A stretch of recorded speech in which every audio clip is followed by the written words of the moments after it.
All right. Welcome, Josh, back to BMXUltra.com. Thank you. Talking to you today about the World Championships and your amazing results. Yeah. I'm sure half of Australia, or at least all of Australian BMX racers, were watching the World Championships and saw the look on your face when you finished. There was just so many emotions in such a Yeah. short period of time. What was the first thing that came to mind when you crossed the line?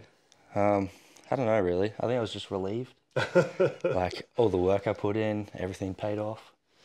I'd put a lot of stress on myself, and I was coming into that event, and I knew I could win, and I knew if I didn't win, I would have been so upset. So when I crossed the line, I was just so relieved, and I had so many emotions. I didn't know what was going on.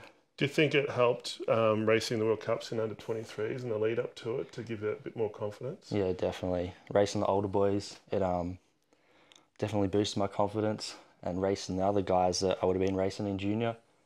There was a few boys that I wanted to beat, and when I beat them in the World Cups, I knew I could win the World Champs. So it was a bit of a different scenario to the previous year, your first year in junior elite. I think you got fifth in the semi-final, is that right? Yeah, I did. A bit disappointing, but that was my first year racing off the 8 meter, so I really wasn't confident off it. But this year, raced heaps off it with the World Cups and all that, so I gained my confidence, and yeah. So since pro class really doesn't start in Australia until you're 16, it was a big jump for you to go from riding, say, superclass to all of a sudden having to be on an 8 meter hill. Yeah, definitely. My first race in America last year was like off the 8 meter, and I'd only trained at Shepparton off it. I'd never raced off it, and I didn't even want to go down. Oh, right. Yeah, Rico Bierman had to help me. Yeah, Yeah, right. started last year. I was so scared, but once I did a few races off it, I was loving it. So do you think it helped, like you did a lot of world championships as a younger rider. Do you think that helped you overcome sort of the overwhelming sensation of actually being at a world championships? Because you already had that a Yeah, long time behind you. I struggled a bit when I was younger in challenge with all the nerves and everything because it was such a big event, and like you go to worlds and you never race these other riders from different countries. You don't know who's fast, who's not. But racing the World Cups and like traveling, you get to race all the people that you're gonna race at World Champs. So definitely helped out a lot. So I think I was talking to someone, and I'm pretty sure you were only the third Aussie man to win the junior elite. I think I so. can't remember the Sam Willoughby, of course. He won twice. I can't remember the other name actually. It wasn't Lee Darrell, was it? I'm not sure to be I honest. can't remember. Did you get a lot of congratulations from back home as soon as you crossed the line? Yeah, definitely. I didn't have my phone till after the presentations and after all the drug tests and all that. But as soon as I opened my phones, there was heaps of messages. Must be good to have that support. Yeah, definitely cool to know everyone cared. Um, can you tell us a little bit about your sponsorship? Because you've been riding, I think it's all year this year so far Yeah. with the Australian Hall of Fame. Can you tell us a little bit about them and what kind of support they provide? Um, they've been awesome to me. All they want to do is support me and push me forward. They just want to help me. They're like an organization, and they honor past riders that have I guess, the best in the country. They make it to the Hall of Fame. It's pretty prestigious, so they honor them. And they just wanted last year I was their ambassador, but I was already riding for Remix. So then this year they offered me a deal, and it was too good not to take. And they've been awesome to me. So you had already been involved with them a few years back as a Yeah, recipient of the Sam Willoughby medal, hadn't you? yeah, that was right. I didn't win it that year. Oh, you didn't. It was a No, nomination. just nominated. Went up there. Then the year after that, which was last year, I was their ambassador. And then this year again, but with a sponsorship. And then this year I'm nominated again for the Sam Willoughby medal. It seemed like a bit of bias if you win it this year. I hope not. So now that you're junior world champion, how do things change for you? Like, do you get like more coaching now from the national squad to prepare you for like the next 4 years, perhaps? I think the support from like Australia has definitely changed. Like last year, that was just like, oh, you're just a kid. Yeah. Now I've actually done something. Now they care about me. Now they're starting to support me, starting to see what I can really do, see the potential in me. So yeah, I think like from Australia, the support's starting to get there, and yeah. That's good to hear. Um, what do you want to get out of BMX over the next, say, 4 years? Well, 4 years, the end goal's Olympics. Yeah. Um, my plan is to win two under-23 world championships and then go elite, and then I'll race Olympics. Hopefully, fingers crossed. 8 years next to Olympics. Hopefully, do 3 Olympics, Yep. and then that might be my career. But I just want to win as much as I can and have fun with it. So to you, does it matter where you go and race? Like, is it enough to be racing locally here around Australia, or do you need that extra competition and confidence boost from racing overseas as well? Bit of a mixture actually. Like it's always fun just to come home and do some little events with the boys that I'm used to and catch up with everyone.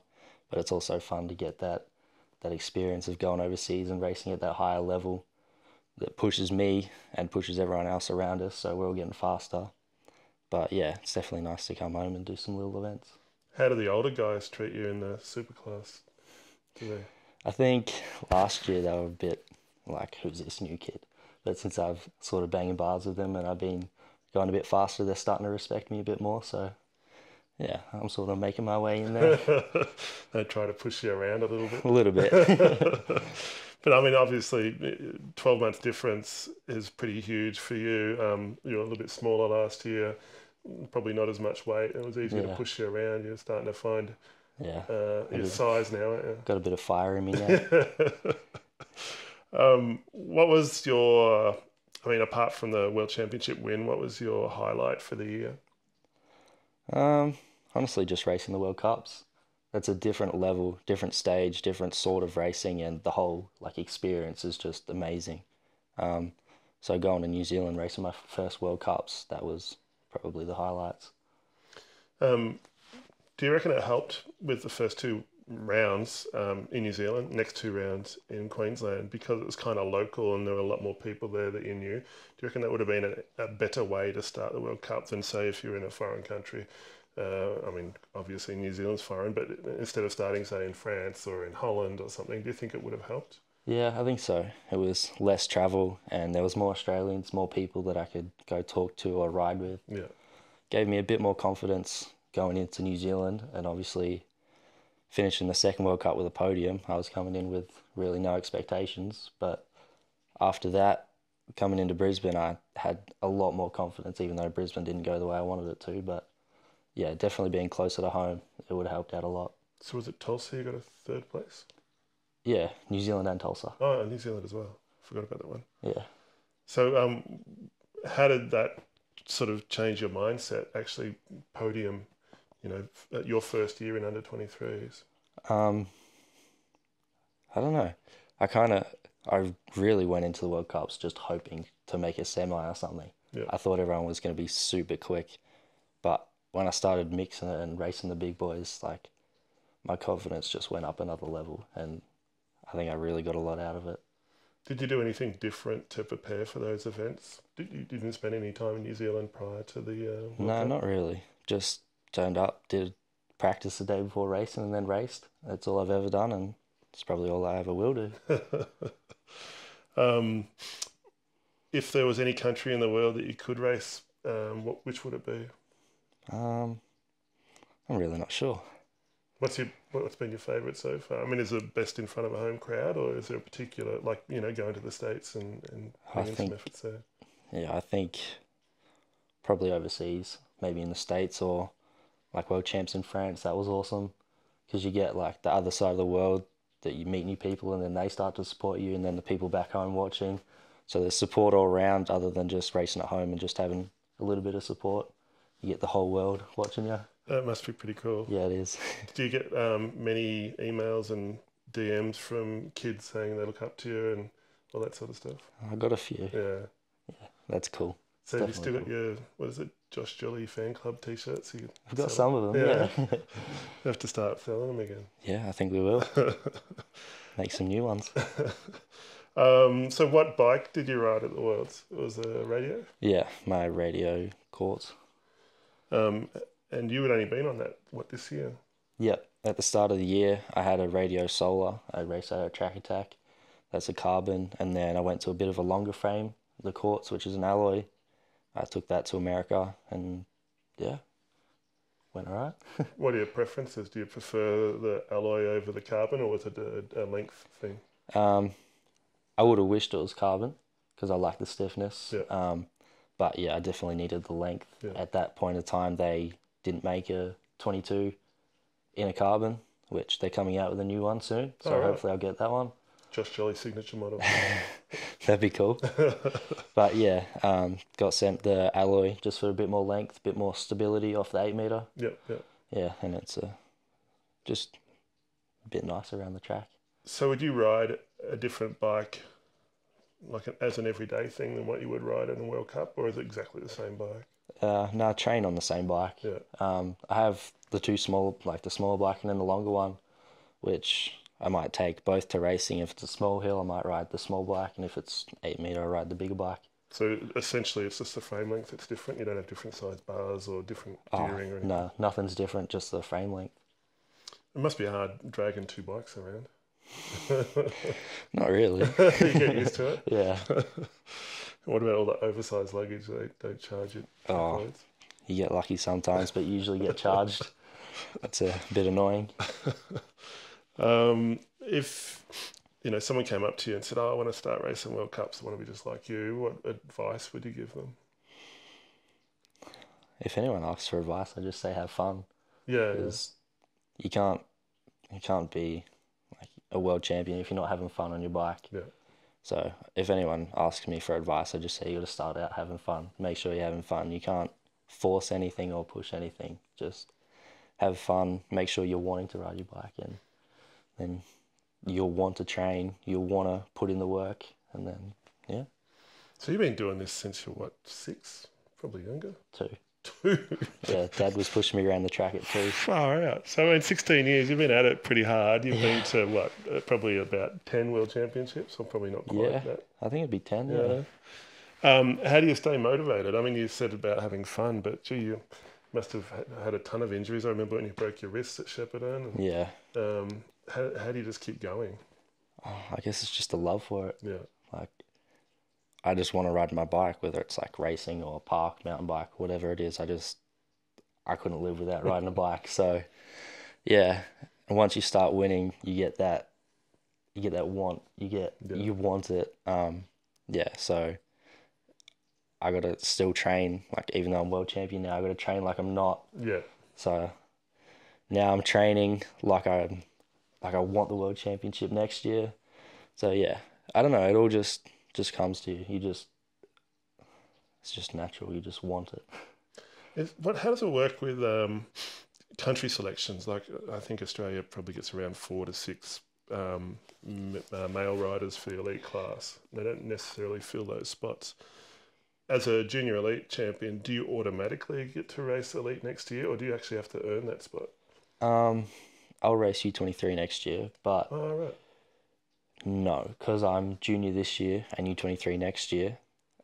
I think I still have to qualify for next year. Yeah. If I was first year junior and junior next year, I think I would automatically qualify. Yeah. But since I'm changing classes, I will still have to qualify. Have to So you put have in to the prove work. yourself all over again. Yeah. Wow.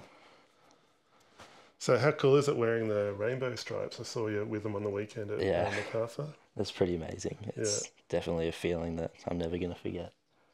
So I don't remember if you've actually won an amateur world championship. You haven't, have you? No. I had 1/3 and 3/4. Oh, right. So I was almost there, but just not good enough. So then, like, being that close and not winning one, that's also part of the motivation. Like, I wanted it that much more. Yeah, yeah. Wow. So has anyone reached out to you, like any, I don't know, Olympic legends or anyone like that, reached out to you and given you a big pat on the back and some good effort? I think maybe some, Yeah. but you don't really think about them. It's like So like just other legends, BMXers yeah. or other people you know? Or... Just other BMX racers. They're just other mates. So Yeah, yeah. Yeah, it was a lot of people that messaged me after that. Yeah, I It bet. was cool. That was a pretty amazing ride. I mean, it was just start to finish.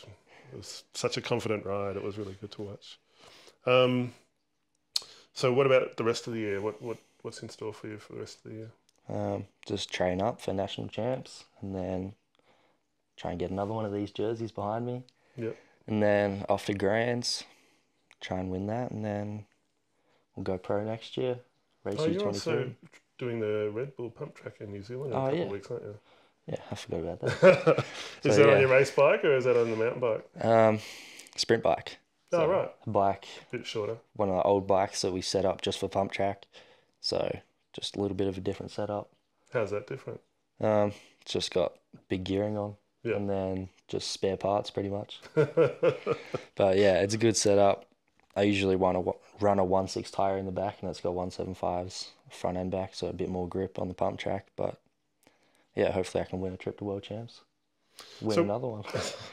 so when you do the pump track stuff, and we've seen you do park just on your social media, is that for fun, or is there some element of that to learn better bike control and try to, um, you know, do it a cross training as such? You just do that for the heck of it. Yeah, I guess it is a bit of training. Like You're it is keeping for fit, fun. aren't you? Yeah, it is for fun. But me having fun is improving my skills and all that. So yeah, definitely riding pump track and skate park. I'm improving my skills all the time, but to me, it's just fun. Yeah. I don't have to do it. I want to do it. So if anyone told you you got to stop with the skate park stuff or you got to stop anything outside the racing, do you think you'd be able to do that? I've been told that Oh, before. really? Yeah, I've Jeez. already been told I need to pick one, Yeah. and I didn't listen. I I have mean, picked it's fair one. enough. It got you here, didn't it? Yeah, I've picked one to mainly focus on, which is Yeah. racing, but I'm not going to stop. Yeah. Yeah. I need my little bit of fun.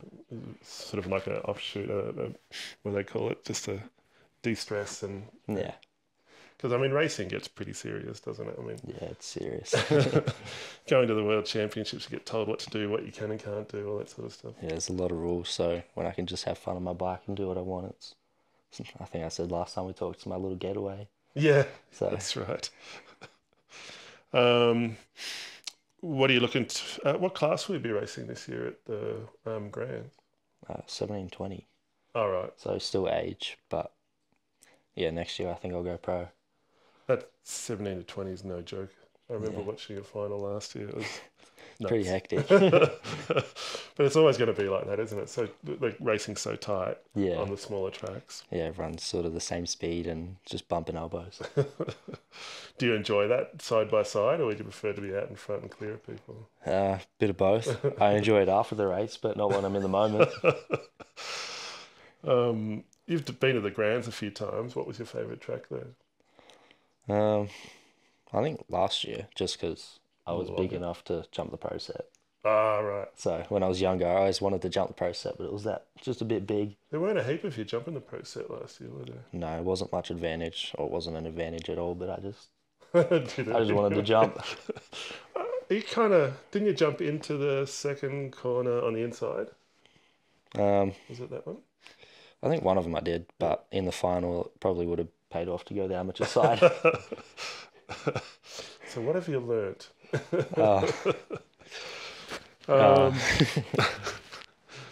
so we talked about your bike and your sponsorship, but you are also supported by a bunch of other companies. I notice you use a lot of box products. yeah, Box is another one of my main sponsors. They're really good to me. Yeah.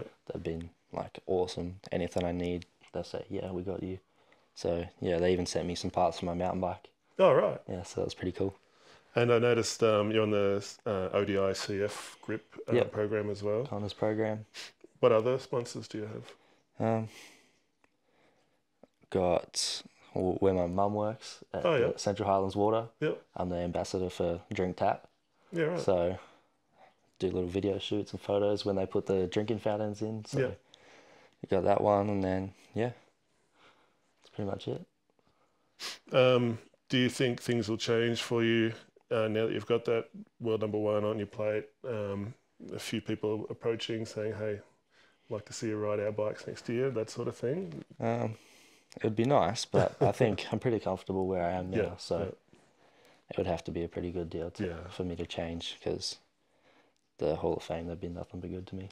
They do amazing things. I mean, I tried to set up a Hall of Fame back in the day and got no support, but what they've managed to do in a very short period of time, having that annual event, or I guess they missed one or two during COVID, but just promoting the history of the sport, which was almost forgotten until they came along, really, wasn't Yeah, it? it'd be a pretty hard thing to keep up with, keep on doing. So, yeah, good job to them.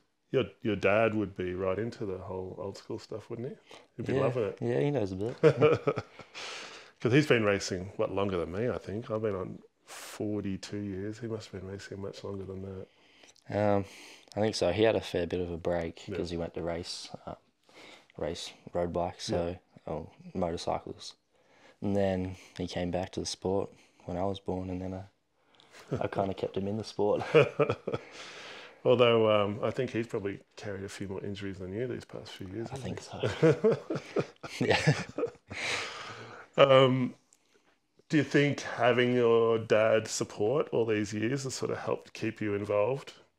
Yeah, I wouldn't have been able to do it without him. Yeah, I probably wouldn't have been able to get the result at Rock Hill if he yeah, wasn't there. So, yeah, I don't really appreciate him being there for me. yeah.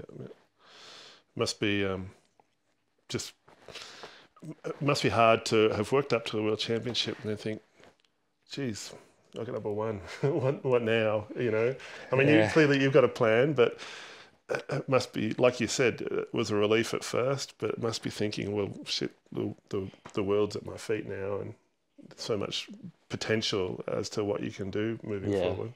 Have you ever thought, I want to do a full year in the US as a pro? Or are you just happy doing World Cups and going to the States from time to time? I think now just happy going there and back. Yeah. Financially probably wouldn't be able Yeah. to stay over there for a year. So yeah, just traveling over there and coming back. Yeah. And then racing the World Cups. I think I like racing World Cups more than just USA series. So Yeah. just traveling the World Cups is probably my thing. You're probably spoiled last few years when you're over in the States doing the amateur thing. And... Yeah. That's right. All right. Well, was there anyone you wanted to thank to get you to this point? Yeah, the Hall of Fame. Yeah. Cam and Craig. All the sponsors that support the Hall of Fame. My coach, Justin. He's in America. Mum and Dad, obviously. And yeah, just thank everyone for supporting me. Awesome. Thanks for coming on, and Thank you. good luck for the rest of the year. Thank you very much.